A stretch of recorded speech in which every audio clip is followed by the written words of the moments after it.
Let's just see how quickly I can get this done. I want to just do a Cooper's kit in order to have something quick and easy to get a keg filled. Right now I've only got about, I don't know, I keep expecting my last keg to run out. And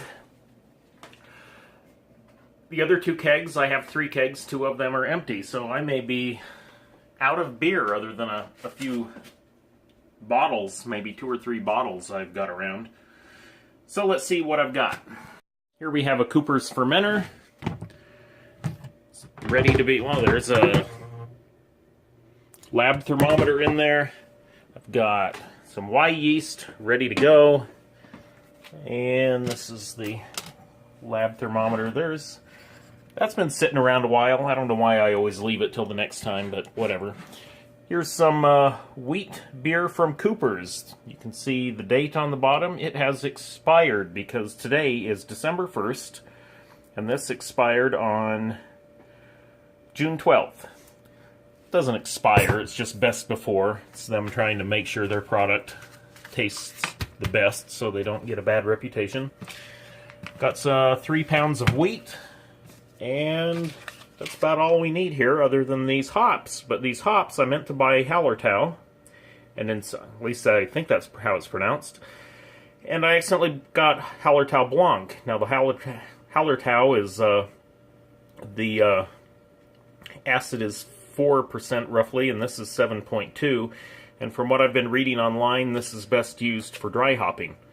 So that's what I'm going to do. That makes it even better. I don't have to do a boil or anything. I can just follow regular Cooper's kit instructions, and then after the most of the fermentation is stopped, then I can just add those hops to it, and this should be quick and easy. So let's see what time it is. Right now it is 4:38 a.m.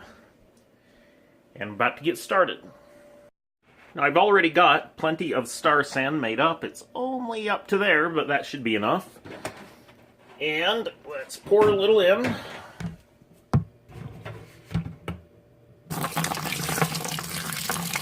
That's enough. It's not even a third, I think, of what I actually had in there.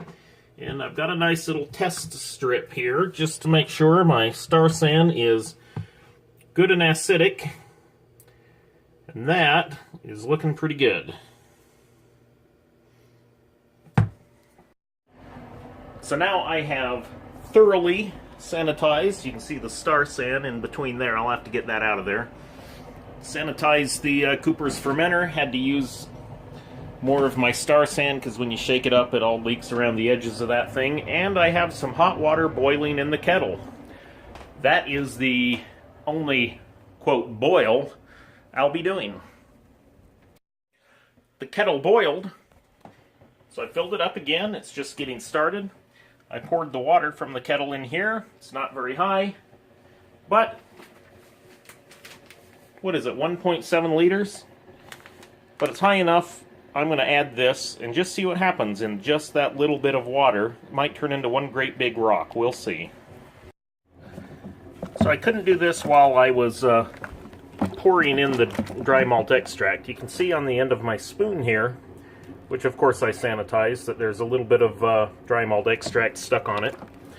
But in 1.7 liters of hot water, with me kind of doing this back and forth like this, while I was pouring it in there to keep it from turning into a big rock, it dissolved right away. It did very well. It's still very, very liquid. So you really don't need much. Now, I should have run my can under hot water. I didn't really think about it. But we'll see. You know, this was, a second ago, this was all covered in syrup. Yes, it came off pretty good. Right there. And then, dump it right in there. And it is some thick stuff right now. If I wasn't filming, I would be stirring, so I'm going to stop the camera and do some stirring. When I am done, I'll take this kettle of hot water and fill my can. I tasted the hopped extract, by the way. Got this little bit on the lid there. And I would say it's not very hopped. It's a little bit bitter, but not very much. So it's probably a good thing that I bought some stuff to dry hop it with. This kettle boiled. There's still quite a bit left in there. But I filled the can clear to the top in order to get what was left in the can mixed in. And here we go.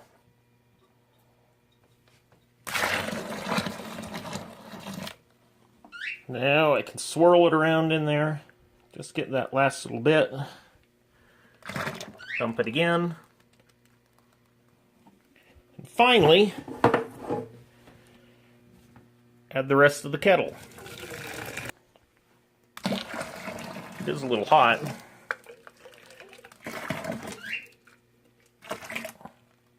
As you can see, pretty much got all of the hopped extract out of there without having to soak the can or do anything like that.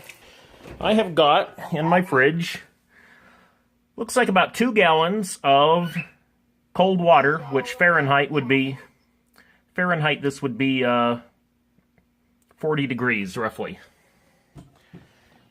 And I've got to mix 40-degree water with whatever temperature that comes out to be in the right proportions to get it to the right temperature. And the right temperature will be at whatever this is, and that is going to be at about, according to my thermometer on the wall, 69 degrees Fahrenheit.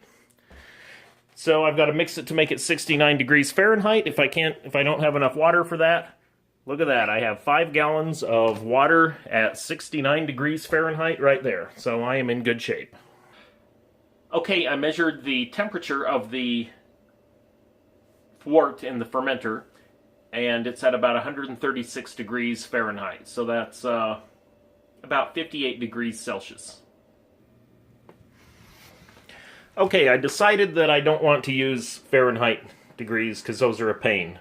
Right now there's 5 liters in the container. So 5 liters times, it is at 58 degrees Celsius.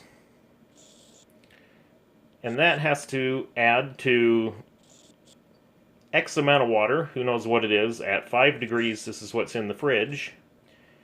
When I write this like a normal person, we'll call it 5x. And we want that to equal, let's see, 69 degrees Fahrenheit. That's about 68 degrees Fahrenheit, right? So 20 degrees times x plus 5. That's a little tough. That's how many liters more I need. Well, how many more liters I'm going to add, plus the 5 liters that's already in there. That's what makes that. So we have 290 plus 5x is equal to 20x. That doesn't look good. Back that up. 20x plus 100. Now this will move the x's over to this side. We have 15x is equal to 190. So x is equal to 190 divided by 15, which is a pain. Let's change this to 380 divided by 30, right? And that is equal to 390 minus 10 divided by 30. That's equal to 13 minus 1/3 liters. That's what I've got to add. So I'm a little short, so the fastest way to deal with this is to just leave this right there with the hot water in it. Got the top on to protect it, and I'm going to let it cool down. Now I'm going to do a calculation to find out what I need to cool it down to. Let's take a look. We have 10 Turns out there's about 7.5 liters of water in the fridge, and it's at 5 degrees Celsius.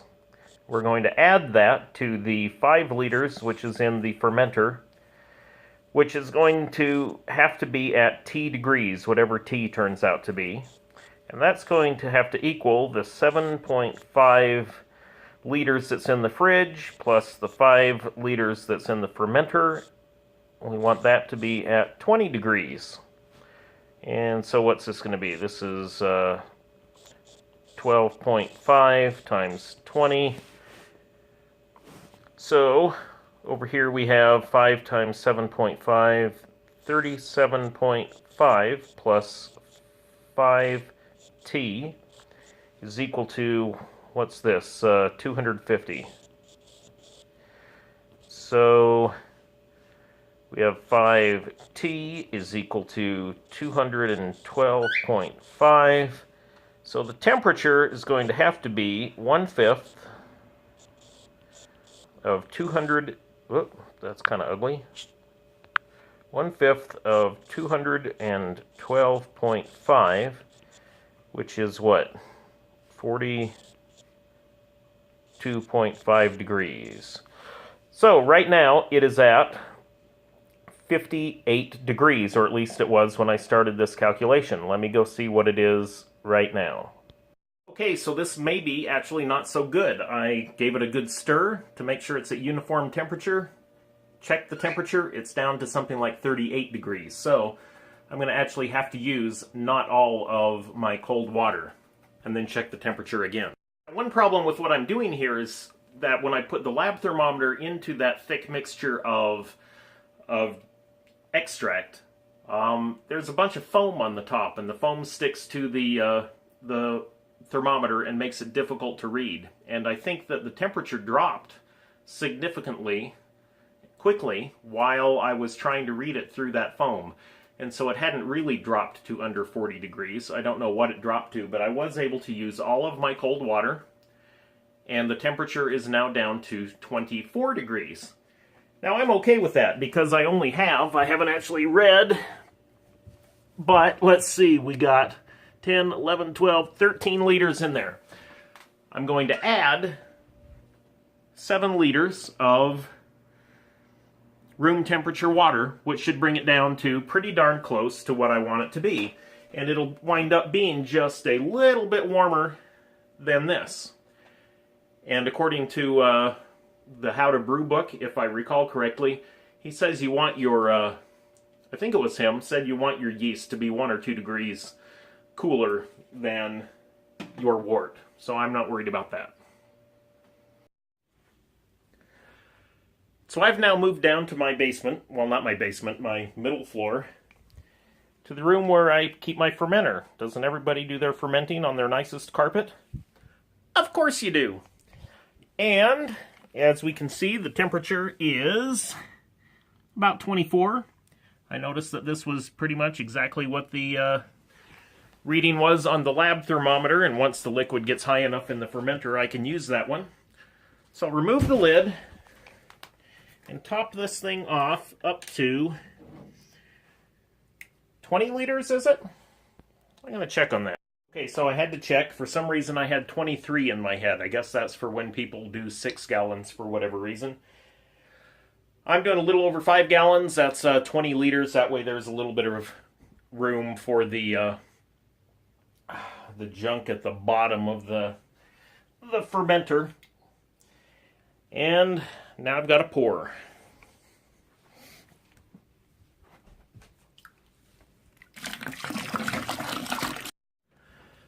Well, here's what's interesting. It stayed at 24.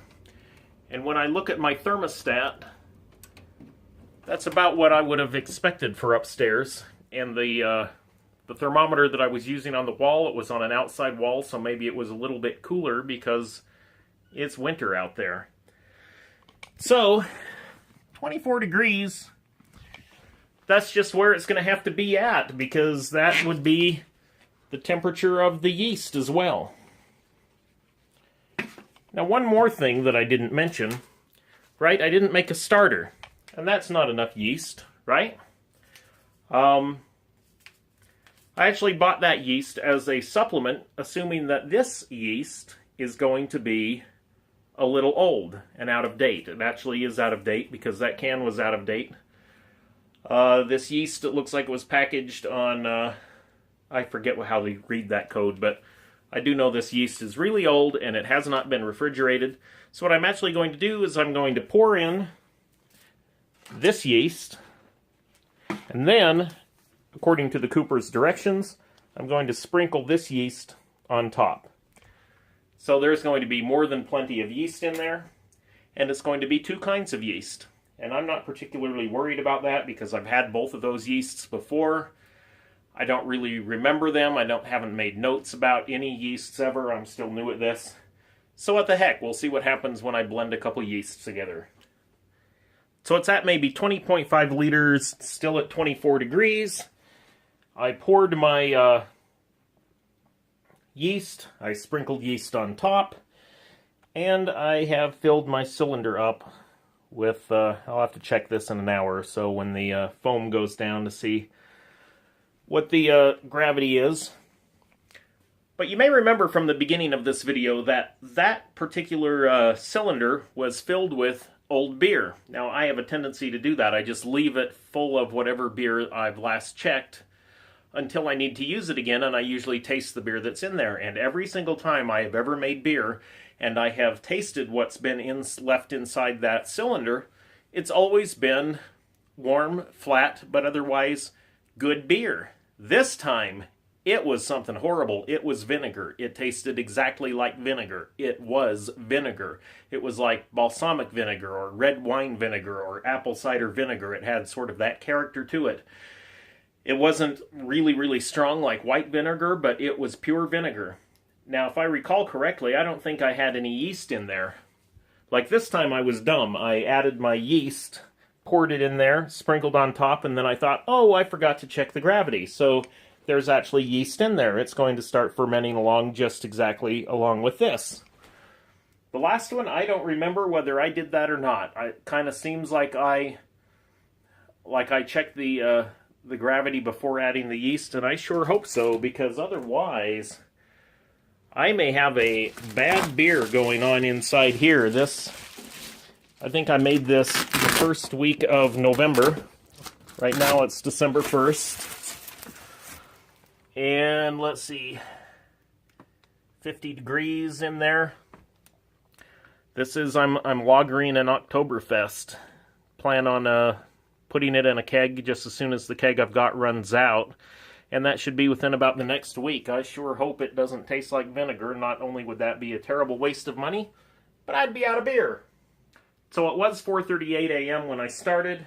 I finished at 5:55 roughly. Right, so, I don't know, that's hour and 15 minutes. Still seems like it's too long for a Cooper's kit. I guess it is because I've been screwing around with this camera. If anyone has some suggestions on how to very quickly do a Cooper's, let me know. I'm out.